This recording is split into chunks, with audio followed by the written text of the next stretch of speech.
সমস্ত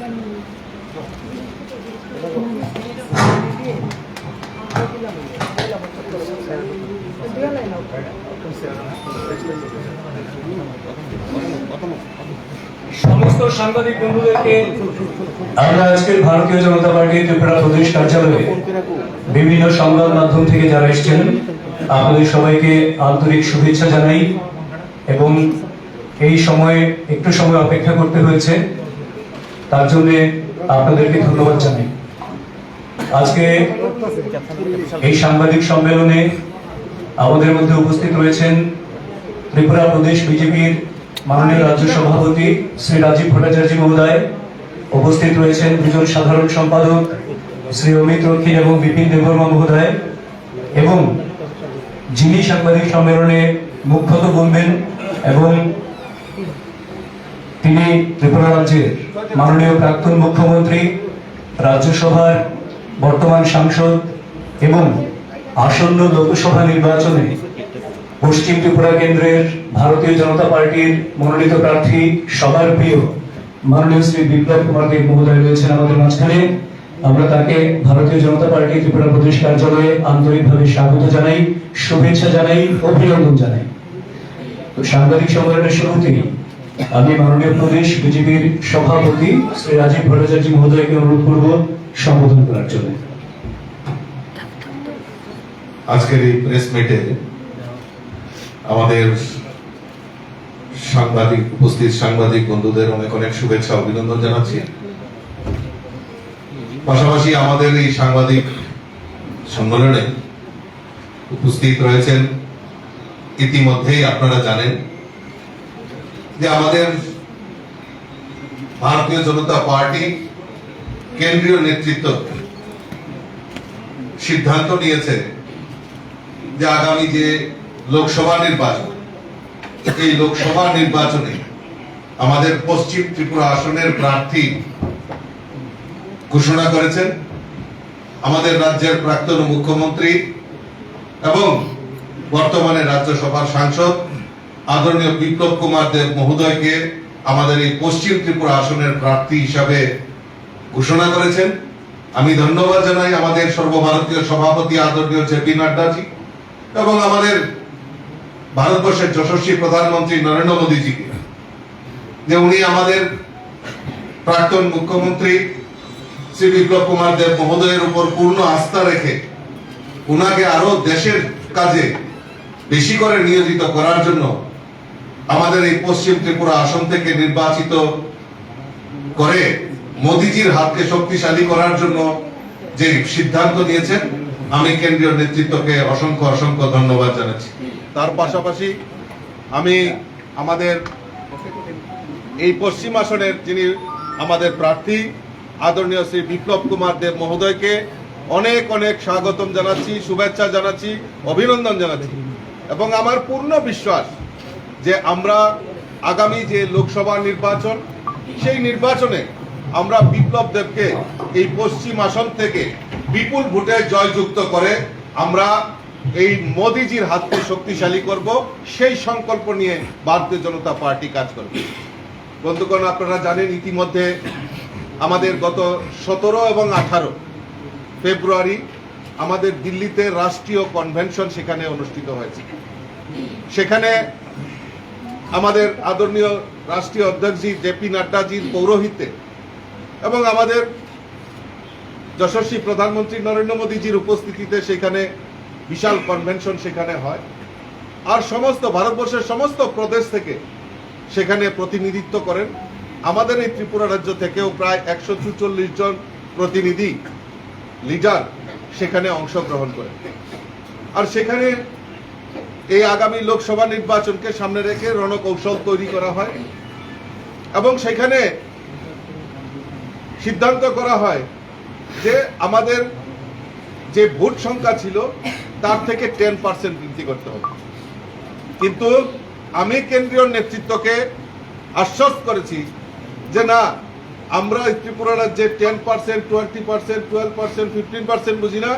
আমাদের যে মূল লক্ষ্য, যে আমাদের এই ত্রিপুরা রাজ্যে 3349টি বুথ রয়েছে, আমরা সংকল্প করেছি ভারতীয় জনতা পার্টি ৩,৩49টি বুথেই পদ্মফুল ফুটাবো। সেই সংকল্প নিয়ে ভারতীয় জনতা পার্টির সকল স্তরের কার্যকর্তারা ইতিমধ্যে কাজ করা শুরু করেছে। আমাদের কাছে আরো বেশি শক্তি সঞ্চয় হয়েছে। আমাদের প্রাক্তন মুখ্যমন্ত্রী বিপ্লব কুমার দেব, বর্তমান সাংসদ রাজ্যসভার, উনি আমাদের মধ্যে পশ্চিম ত্রিপুরার প্রার্থী হয়েছেন। তো আমাদের কাছে এটা আরো বাড়তি মাইলেজ হয়ে গেছে। তো সেই কারণে এবং আমাদের রাজ্যের মাননীয় মুখ্যমন্ত্রীর পৌরোহিত্যে যে সরকার, ডাবল ইঞ্জিনের সরকার, যে মানুষের জন্য জনকল্যাণমুখী কর্মসূচি করছে, তাতে নিশ্চিত আমরা মানুষ ভারতীয় জনতা পার্টির সঙ্গে রয়েছে আর ভারতীয় জনতা পার্টিকে বেছে নিয়েছে। তো আমি আলোচনা দীর্ঘায়িত করছি না। আমাদের মধ্যে উপস্থিত আমাদের পশ্চিম আসনের যিনি প্রার্থী, প্রাক্তন মুখ্যমন্ত্রী, বর্তমান সাংসদ আদরণীয় বিপ্লব কুমার দেব মহোদয়কে আমি আহ্বান করব আপনাদের সামনে ওনার কিছু বক্তব্য তুলে ধরার জন্য।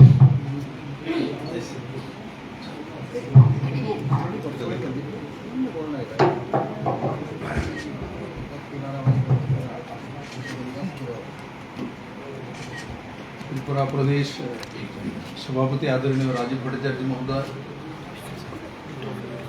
এখানে উপস্থিত প্রদেশ সমস্ত নেতৃত্ব, আমার মিডিয়ার বন্ধুরা, আমি যখন 2015-তে ত্রিপুরাতে এসেছিলাম, আর তার পরবর্তী সময়ে জাতি, ধর্ম, দল, মত নির্বিশেষে আমরা ছোট্ট একটা টিম ছিলাম।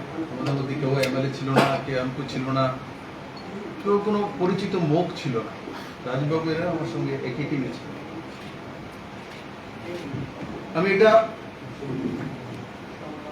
গর্বের সঙ্গে পুরো ভারতবর্ষে, দুনিয়াতে বলি, ত্রিপুরা রাজ্য ছোট হতে পারে,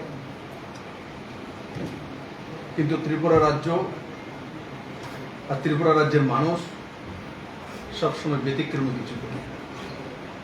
আর তার সবচেয়ে বড় উদাহরণ স্বয়ং বিপ্লব। আমার কোনো পরিচিতি ছিল না, আজ আমাকে মানুষ চিনে, দুনিয়া চিনে।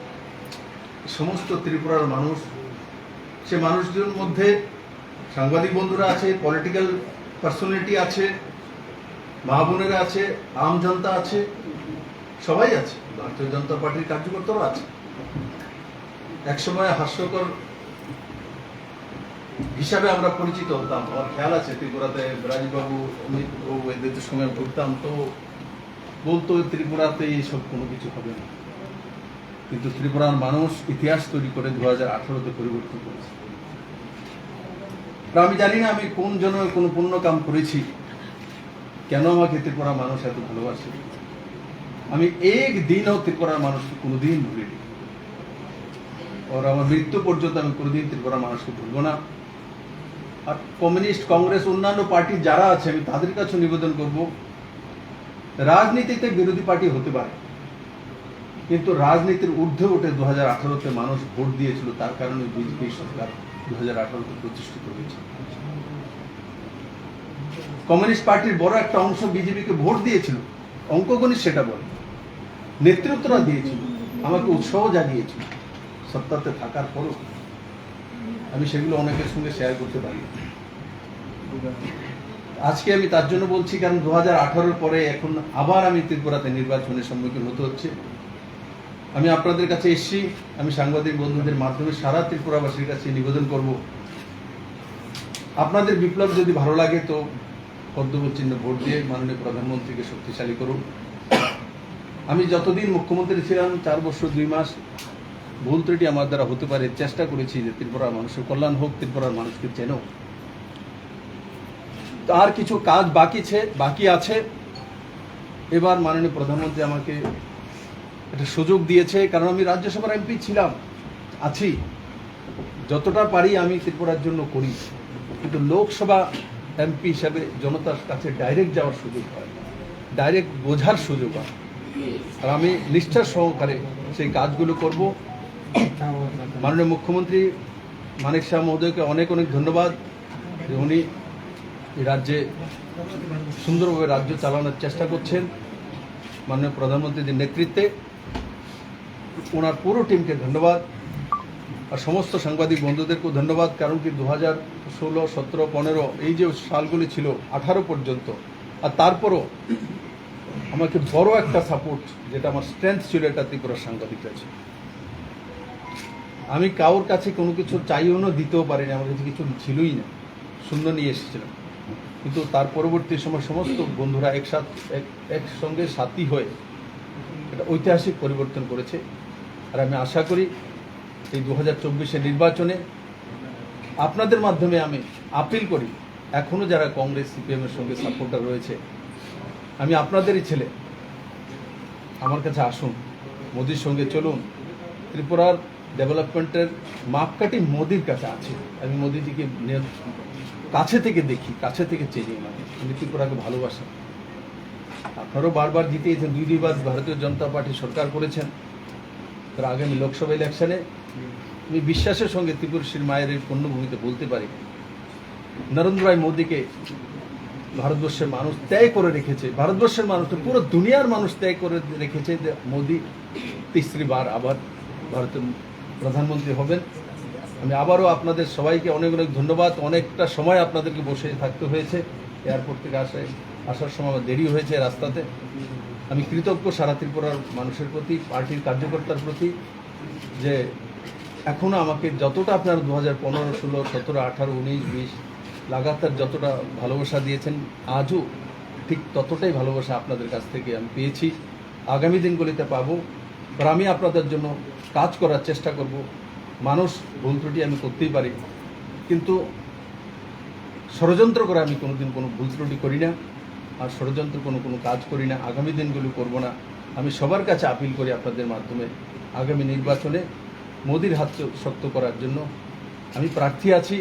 যদি ভালো লাগে তো আপনার ছেলেকে, আপনার ভাইকে আর আপনার সহযোগীকে পদ্মফুল চিহ্নে ভোট দেওয়ার জন্য আপিল করি। ধন্যবাদ। যদি কারোর কিছু প্রশ্ন আছে, একটা প্রশ্ন হচ্ছে, যদি জোট প্রার্থী